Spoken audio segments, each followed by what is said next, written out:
சிந்திப்போமே. 1764 பஞ்சாக்கர ஏந்தல் அருளும் இது அற்புதமே. ஸ்ரீ கச்சியப்ப மாமுனிவர் விளக்குகிறார். என் எண்ணமெல்லாம் தன் இணையடி மலர்களில் பதியும்படி செய்தான். என் பேச்செல்லாம் அவன் திருநாமமே ஆகும்படி செய்தான். என் உடல் கொண்டு நான் செய்யும் செயல்களெல்லாம் அவன் திருவடி தொண்டாகவே ஆக்கினான். இப்படியெல்லாம் செய்பவன் யார் தெரியுமா?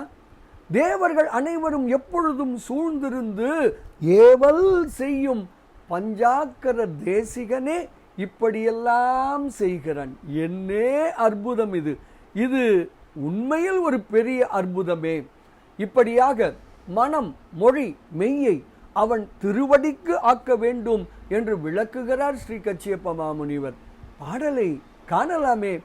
எண்ணமெல்லாம் தன் இணையடி ஏற வைத்தான், இயம்பும் வண்ணமெல்லாம் தன் பெயராக வைத்தனன், வார் உடலில் பண்ணலெல்லாம் தன் பணியாக வைத்தனன், பண்ணவர் சூழ் அண்ணல் பஞ்சாக்கர ஏந்தல் அருளும் இது அற்புதமே என்று ஸ்ரீ கச்சியப்ப மாமுனிவர் தனது பஞ்சாக்கர தேசிகர் அந்தாதி என்னும் நூலின் 77வது திருப்பாடலின் மிக தெளிவாக விளக்குகிறார்.